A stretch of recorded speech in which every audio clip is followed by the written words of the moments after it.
Okay, we are live. Welcome back to the Ink Live, everyone. I'm Anand Giridharadas. We have three people today. We've already had two. Now we got a third. This is a busy day here at the Ink. I'm so delighted to be joined by the journalist and author Vicky Ward. Has been at CNN, The Independent, The New York Post, Vanity Fair, The Huffington Post, and elsewhere, and has spent much of her career delving into something we've been talking a lot about this week and all the weeks: networks of power, including on most of the major figures of Trump world. And she has been on the Jeffrey Epstein beat. I'm sorry for her. Since for a long time. I don't even know since when. Profiling him in 2003. Is that right, Vicky? Yeah, Wow. yeah.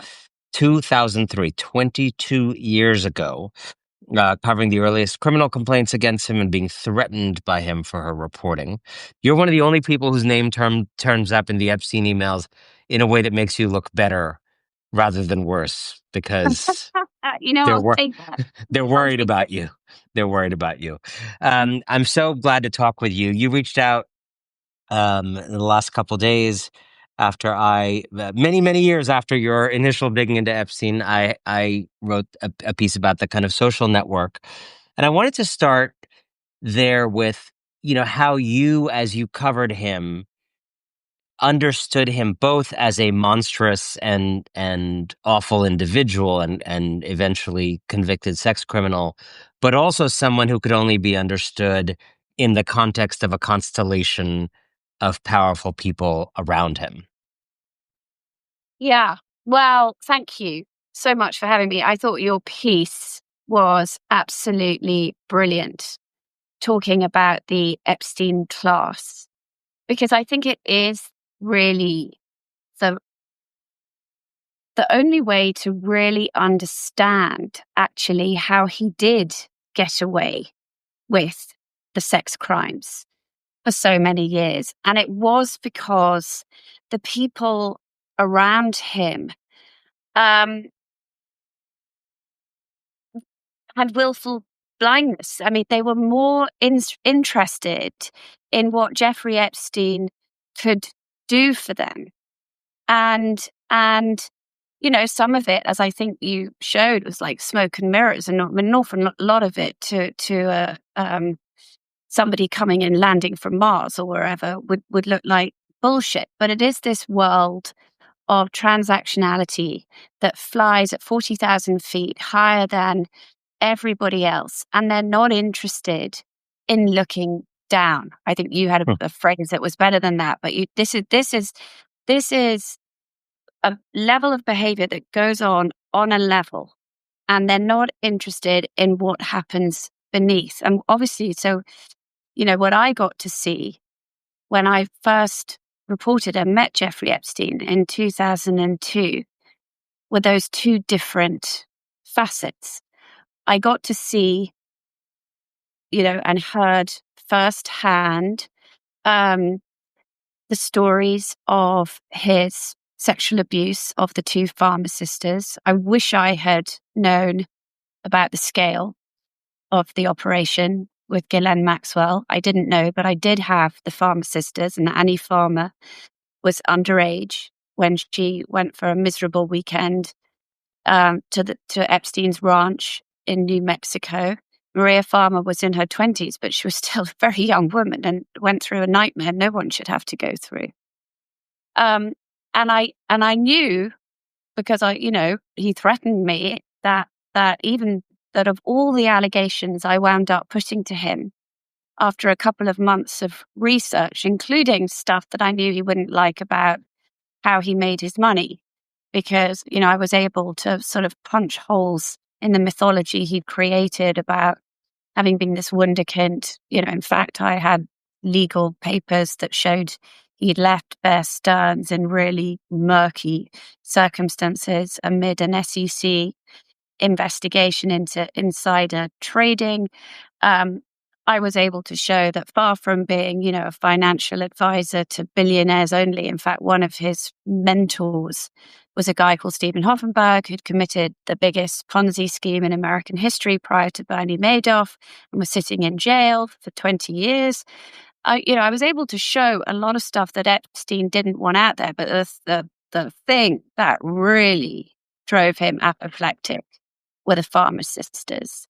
And that's what got him, out of his chair and into the offices of Vanity Fair behind my back, and obviously got the two sisters removed. But whilst all this was going on, all these people, all these luminaries, all these bold-faced names, all these prominent scientists, some of whom resurfaced in the emails, Martin Nowak, Dershowitz, they would all leap onto the phone. In one case, James Cain, who's now dead, who's then the CEO of Bear Stearns, unsolicited, to tell me what a fantastic, clever, insightful, brilliant man Jeffrey Epstein was. And at the time, there I was in my early 30s, pregnant with twins. And I could not understand why all these people thought Jeffrey Epstein was so brilliant. Because the guy I was dealing with was a thug. He was a thug who was crude, he was cold, he didn't say anything to me that I thought was particularly clever. He was condescending, and he would end conversations with, lines like, "And if I don't like this piece, Vicky, well, I'll have a witch doctor place a curse on your unborn children." And that's off the record. And I just thought he was like a member of the mafia or something. So go back, take us to how you decided to even profile him, because you were, 20 years before a lot of the public and even other journalists in being on this story. How did he first cross your radar? So, because he made the mistake, which Steve Hoffenberg told me sitting in his jail cell, that Jeffrey had promised to himself and to Hoffenberg he'd never make, which was he would never draw public scrutiny on him. He would never do anything to attract media attention. But he broke his own rule, and he flew Bill Clinton on his plane along with Kevin Spacey and I think Chris Rock and some other people on a philanthropic mission to Africa. And there was a mention of this in the New York Post's page 6. And it was that single peg that caused Graydon Carter, the editor of Vanity Fair, to say to me, I had a high-risk pregnancy with twins. And I couldn't, the last couple of pieces for Vanity Fair one was about Silicon Valley. I've been on the road. And he said, "Well, this should be easy for you. I've been hearing about this guy for years. I have no idea where his money came from. He lives in this mansion in New York. You live in New York. This should be really simple." Well, it turned out to be the most hideous. Sounds like Graydon Carter's idea of a perfect assignment for a woman with a high-risk pregnancy. It turned out to be, the absolute. It became a nightmare that really never ended, because I've written about this. He did go behind my back. He went apoplectic about the reporting on the pharmacists, and even after he'd got them removed from the piece, I knew that he was still angry, and I then gave birth prematurely to my kids, really prematurely. They were tiny, and they were in the hospital NICU for 2 months. And but they were born before the piece hit newsstands. And we were, my then husband and I were so, worried that Jeffrey Epstein was actually going to try and harm these babies, that we had to ask the hospital staff to keep an eye out, and really have security on them, which is the last thing you want to be thinking about when you were in a situation like that. And people have, when people have asked me, well, why did you continue to work for Vanity Fair after that? Well, I got kind of overtaken by events in my own life that were, all wrapped up in this. My priorities shifted, to be honest, to the well-being of my children, who were struggling for their lives. Wow. When you were thinking about, it seems there's kind of two stories here as you laid it out. There's like the origin story of this guy, and then there's the other people who ingratiated themselves with him, built this network around him. He built them into a network.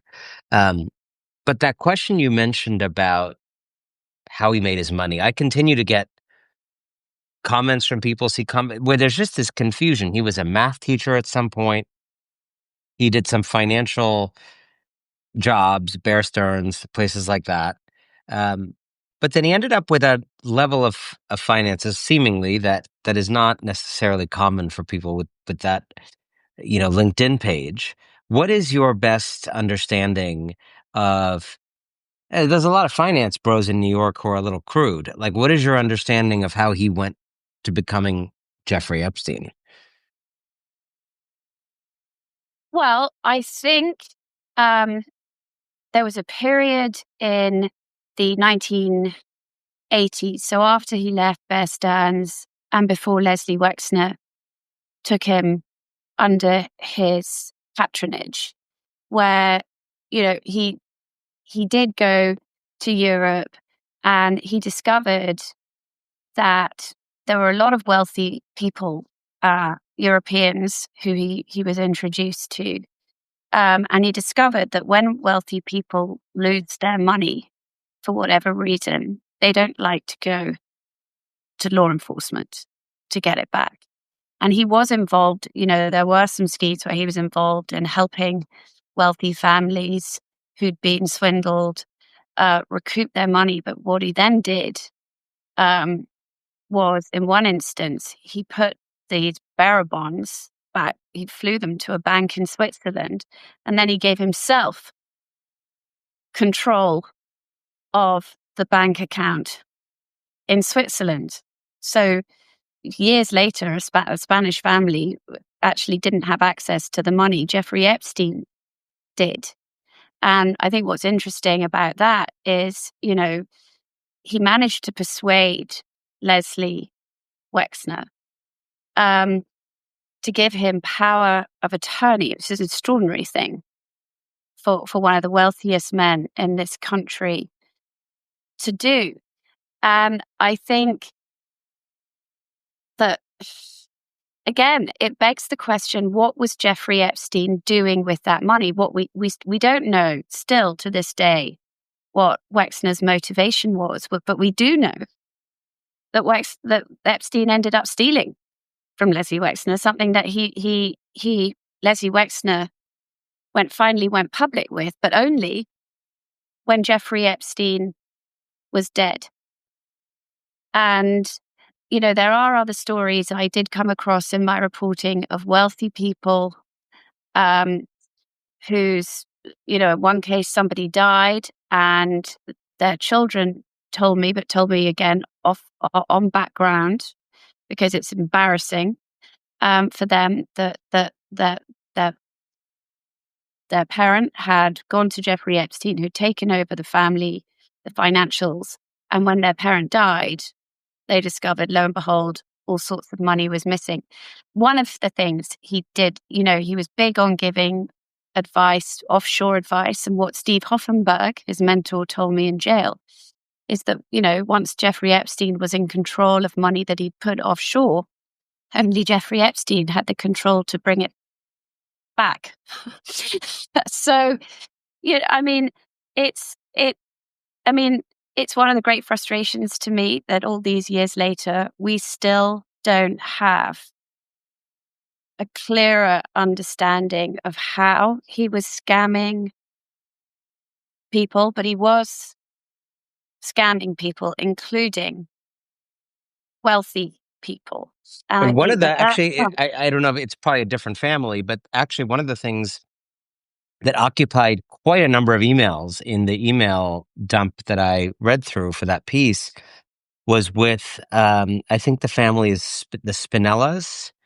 And I think he's corresponding, and it's a lot of emails actually. This is a significant number of emails in this wider tranche with what seemed to be an older family member who had a lot of money. And the thrust of the emails is your kids are idiots. They're mismanaging your money. They have no idea of how to use money. Let me set up this family trust for you. Let me set up a family office for you. I'm making up the numbers, but pay me 40 million a year or whatever it is, and then I'll set up this Well, kind of trust for you. And he kept denigrating the children yeah, of this he did wealthy that. person to them. Yeah, he did that to Leon Black. Those emails surfaced a couple of weeks ago. You know, Leon Black, another of the richest men in the country, and he writes to Leon Black, "You owe me $40 million.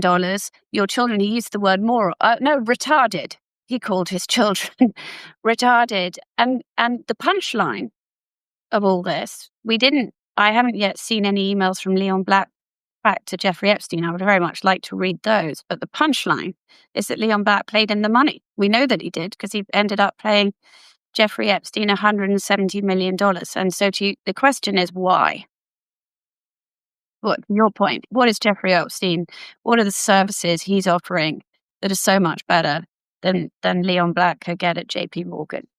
Can you talk about the intersection of the misogyny story and the kind of money and power story? Because at some level they're obviously separate stories and that intersect very clearly here. And I think it's obviously important to remember, as you have in your work, that at the heart of this is a story of sexual abuse and Yeah. predation and trafficking and all these things, um, which happened to a certain number of people and involved a certain number of men.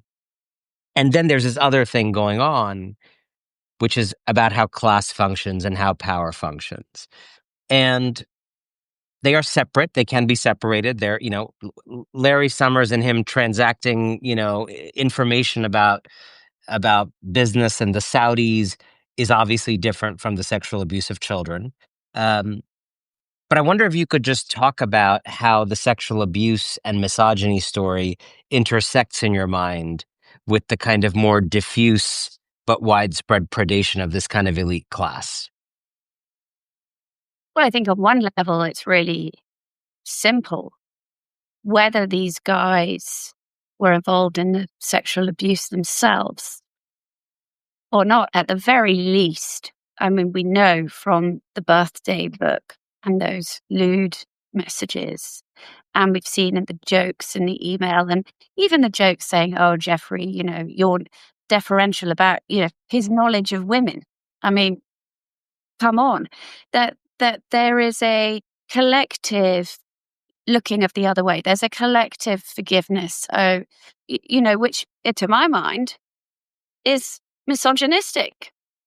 Um, and you'll note, by the way, there aren't that many emails. I mean, there are a few women he writes back. Ariane de Rothschild, Catherine Rummeler.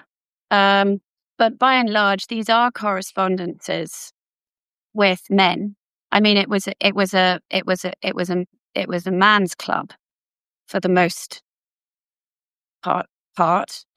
And I just think that the very fact these guys were completely prepared to overlook the fact that Jeffrey Epstein had gone to jail for having sex with a minor tells you kind of everything that you need to know. Is actually, and what's even more troubling is actually the few women who were in on this, because they would have been privy to that knowledge too.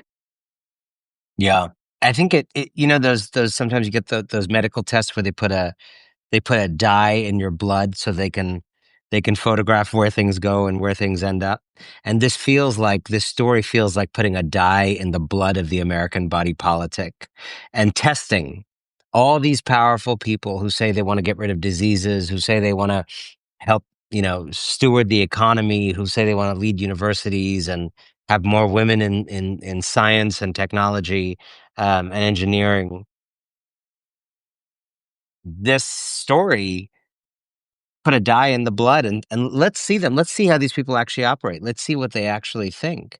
And then when you're working backwards to say, huh, isn't it so interesting that Obama bailed out the banks and not regular people? Or isn't it so interesting that Larry Summers thought women didn't, have the same kind of brain power at Harvard as men? Or isn't it interesting?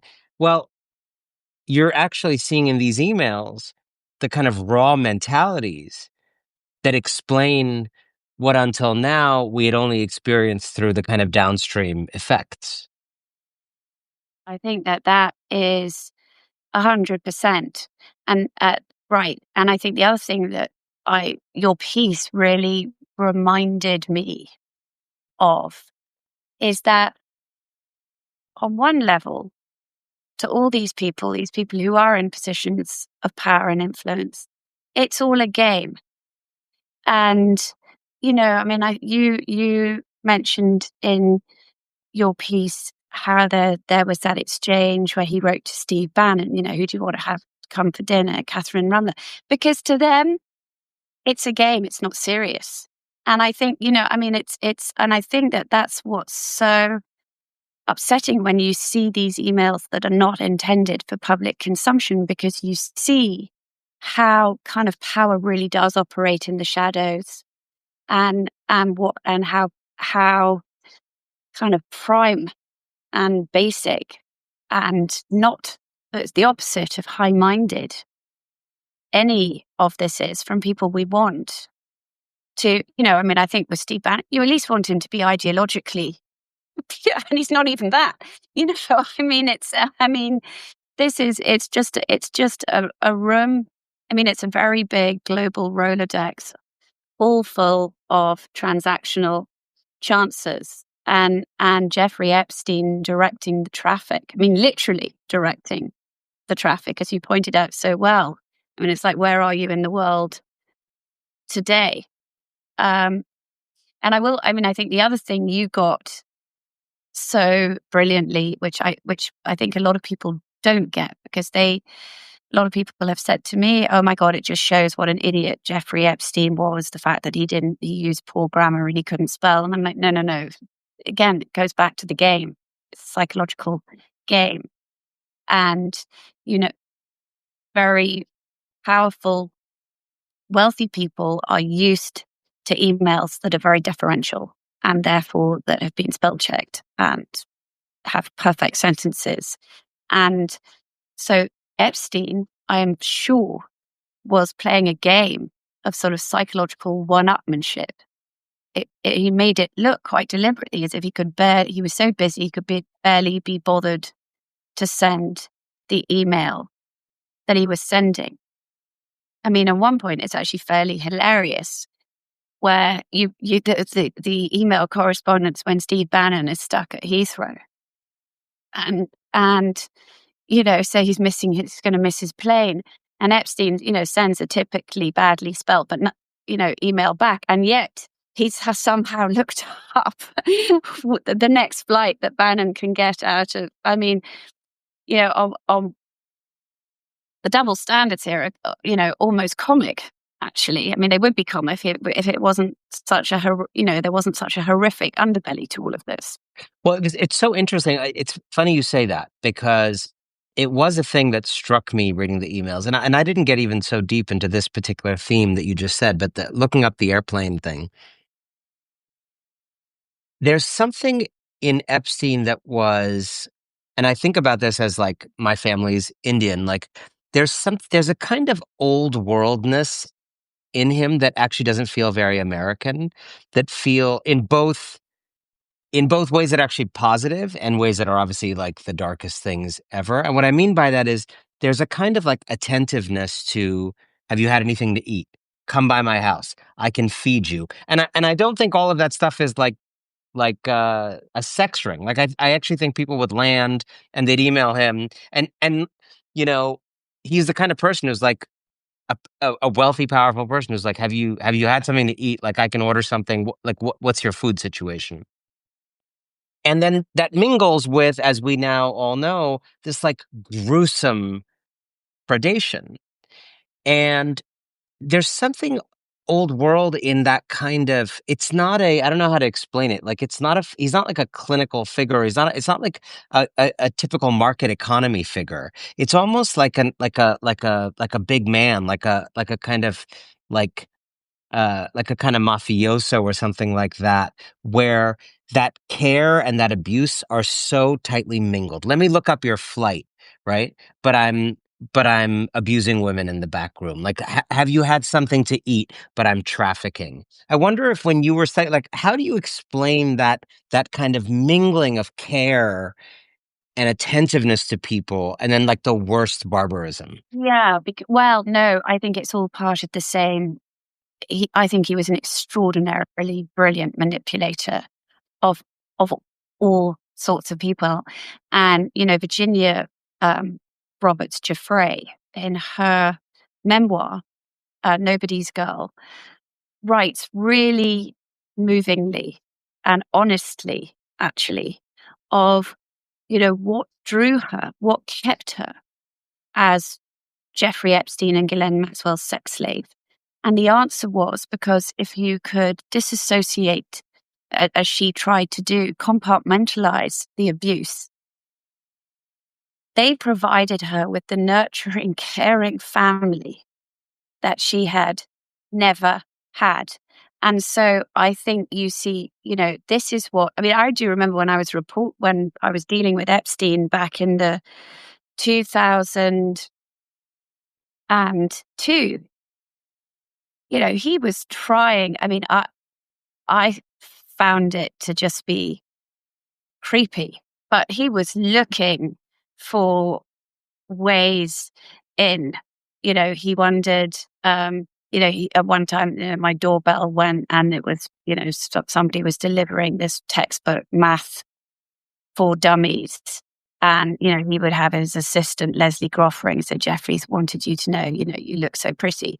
When I heard that, I just wanted to throw up. But I think this was his way of like doing it, come for dinner, to Catherine Rummeler, do you want sushi? It's creating a sort of fake sense of security from which, he can then do whatever he needs to do. I mean, you have to remember this is a guy who managed to get Bill Gates in the room. That's quite difficult to do. So, how do you explain that part of it where you and I are both journalists? I'm sure you have spent much of your career trying to get interviews with people like that, Yeah. as I have. I don't know. You kind of you get like one bite out of 20 or something like that. Maybe that's even that is optimistic. It's not easy to sit down with a Bill Gates. If you have a business idea, it's no less easy to sit down with a Bill Gates. If you want to teach at Harvard, and you just cold email Larry Summers, that's not easy. If you want, to borrow some money or get some investment from a Leon Black, whatever, that's not easy. These are people whose people have people. They have bodyguards and phalanxes and handlers and assistants. It is not easy to get through to them as a journalist, as an investor, anybody. And yet they were all so vulnerable. Vulnerable is not the right word here, but they were also, his manipulation worked on people Yeah. who are normally quite fortified. Yeah. What do you make of that? Do you think it tells us something about these people? Do you think it tells us something about how America works? Yes, to some degree, because when you talk about us as journalists, yes, what does Jeffrey Epstein have that we don't have? I mean, he had hundreds of millions of dollars. Okay, so that makes him immediately Larry Summers is going to take his call because he's got something to offer Larry Summers. He's got something to offer Harvard. In the end, he had something to offer Bill Gates. It didn't work out, but they were, it was this fund. And again, this all comes down to the network. Um, and it all comes down in a way to the importance of network. And I would say you can see this as a journalist, actually, because the way you would get to somebody like that is through, if in your Rolodex you have somebody else who knows that person, that's always the best way to get to somebody. And Epstein had something to offer Bill Gates. He had the JP Morgan bankers ready to scale this fund around the Giving Pledge. Bill Gates and Warren Buffett wanted this idea that billionaires around the world would put all their money into a fund. And Epstein brought them to Jess Staley, this banker at JP Morgan. But the whole thing ended up not working because Epstein wanted to be paid a fee and JP Morgan weren't prepared to do that. But so he was very clever at figuring out what it was that wealthy people individually needed and finding somebody in his network who would be able to fill the void. And in some cases, it is just providing people with a social network. I mean, often what happens in that world is that, they're quite lonely. They don't know people. That, they've made all this money, but then what are they going to do? Epstein's sort of, in that sense, he was this very manipulative. He understood how, at that level, the world worked. The problem with that is it makes all the people in it completely complicit in the stuff they pretended to ignore, in the sex crimes. That is the but right there is the answer, in the way that, in this transactional, self-interested way that this network of people works. That is the real answer. That is as to why Jeffrey Epstein was able to avoid justice for so long. It is in these emails. It's there, and you were able to brilliantly encapsulate it. It's because of a network of people who shut their eyes and focused on themselves. And I do feel like, and this is a delicate thing, because you don't want to in any way minimize the importance of the sex crimes that happened here. But I do think there's this weird thing going on where there's a kind of search to catch these people in the network in a pedophile ring. And so the bar is set at sort of, if you don't catch them, even if it's Trump, if you don't catch them in a pedophile ring, then there's no problem. But I think we're talking about multiple layers of problems here, right? Right. Well, and I would disagree with, yes. And I would disagree with that, because, I've always said that without Jeffrey Epstein's network, without the network, he would have had no money. And without the money, he wouldn't have committed the sex crimes. There's no evidence that I've ever found that he abused minors in the 1980s when he didn't have any money. It all happens in the early 90s as he has this explosion of wealth, and this powerful network really gets created. And he was helped, by the way, with this network. It didn't come out of nowhere. 1991 is the year that Ghislaine Maxwell's father, Robert Maxwell, died. And the famous sort of the black book, the Jeffrey Epstein Rolodex, was really Robert Maxwell's Rolodex that his daughter had because she worked for her father. And that is the basis. And Robert Maxwell was an extraordinary global, I mean, he was a criminal, it turned out, but he had a huge global network. He owned an international publishing house. He had newspapers around the world. He'd been a politician. He was almost certainly a spy. And so, Jeffrey Epstein inherited this. And so he got a massive head start in the early 1990s in terms of this network of influence. And, right when Les Wexner gives him power of attorney, and out of nowhere, he starts to buy these mansions, the island, the plane, all of it. Before I let you go, this story is now, nearly 10 plus years, 10 and a half years since Donald Trump came down the escalator. It feels like this story has hurt him, has fractured his coalition, has mystified him strategically, has caused him to kind of misapprehend public opinion in a way that really nothing I can think of has in these 10 and a half years in which he has dominated public life.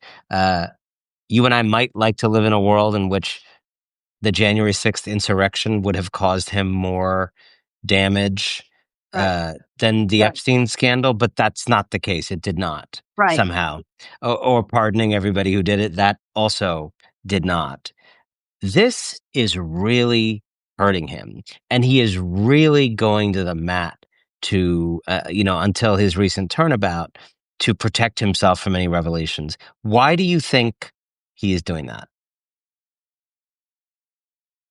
So I listen, I may be proven wrong on this, but I have texted with Brad Edwards, who was the original attorney of many of the Epstein survivors in Florida. And the irony is that, Brad Edwards wrote a very good book called Relentless Pursuit about his whole battle with Jeffrey Epstein. And in it, he documents how the only person in the Epstein network who voluntarily hopped on the phone with Brad Edwards in 2009, said, "What do you want to know about Jeff Epstein? Let me help you with Donald Trump." And actually, as far as in all the reporting I've done, none of the survivors I've spoken to have ever suggested that Donald Trump was someone who abused them, which makes it all the more mysterious and mystifying why Trump has dug his heels on this. And, Brad Edwards and I have talked about it on text message. He's mystified too. I go back to, I have reported how in 2015, when the story was bubbling up and Trump was, running his campaign, Virginia Giuffre's allegations about Prince Andrew and a whole bunch of, other politicians, Bill Richardson, governor of New Mexico being one, surfaced. Trump did mention to his political campaign advisor, who's a guy called Sam Nunberg at the time, Jeffrey Epstein, what's this going to mean? I knew Jeffrey Epstein. And he said, "Oh, yeah, but I chucked him out of Mar-a-Lago. Jeffrey Epstein is going to be a much bigger problem for Hillary Clinton because of Epstein's relationship with Bill Clinton." And, all these years on, when I've reached out to people who are close to Trump, their explanation to me as to why he's done a U-turn, because after all, he campaigned on this issue, and then he did a U-turn, was that he was furious that the Democrats then hopped on the same bandwagon as his base. And he viewed it as an act of great hypocrisy because, after all, the Democrats had been sitting on the files for 4 years under President Biden, and that's what made him dig his heels in. I mean, I'm not sure about that because, to your point, it seemed such political kamikaze for him. I mean, and he also, this is a man who prides himself on his populist sensibilities. And I mean, it would seem that this was completely tin-eared in terms of what his base and voters wanted. So anyway, I do wait to see what comes out in the next 30 days, but I will be shocked. I will be shocked if there's anything that links Trump with sexual assault, because I've not heard that in my reporting. With this case, with With this these, case. with Yeah, these no, women. with the Epstein survivors, I haven't. And I think what is so interesting is, even if, and that I've heard the same, is that it almost underlines the idea that perhaps what he's afraid of is simply being in the club, right? Yeah, What these emails revealed was just the club. yes, And in a way, Donald Trump has survived a lot of sexual assault yes. allegations. He's probably not that scared of sexual assault No, allegations, just I mean, having given overcome history. them. Yeah, exactly. But I think, here's my just, theorizing about it. I think the thing that he's really afraid of, that actually is existentially dangerous to him, is being perceived as in the club instead of an outsider railing against it. His I think whole you're thing. really right. I think that seems to me to be absolutely on the money I don't think he's because afraid of being caught with his pants down. I think he's afraid of being caught with his suit on and his tie on and his in his country club, attire. Like, I think he's afraid that he's just another person in the system. He's actually afraid of the revelation of how utterly ordinary he is. He is just another rich guy who was able to look away at anything because he didn't care about anyone. And that, at some deep level, seems to me, if to the extent that that perception were to kind of carry the day, and I think you already see that. I mean, look at his numbers. Like, the fact that he doesn't care, a lot of different things are conspiring to spread that feeling in people. Um, I think the perception that he just turned out to be another one of the people in the club who didn't care about you. Nothing could be more fatal to him than that. I think that's really, really well understood. I mean, if you look at everything that Donald Trump is doing right now, I mean, with Russia and Ukraine, even with his ballroom, it is all about, in his mind, exceptionalism. It's all about his legacy. It's all about how Donald Trump is going to be remembered in history. He does not want to be remembered as being anywhere near Jeffrey Epstein. And I think you just hit the nail on the head with that. There's a song. There's a song I love by Kat Dahlia called "Just Another Dude." I think. I think at some level, perhaps behind all this fear of these revelations, is that he will be finally revealed as just another dude. Yeah, it's very well put. Vicky Ward, thank you so much for your 23 years of Oh digging God. on this story. No one works like that anymore, and everybody moves on. And these things have so much facile, quick journalism, and it's incredible when someone has pursued something so long. Thank you for that work. Thank you for coming to chat with us. Please come back again soon. Thank you, and pleasure. Thanks, everyone.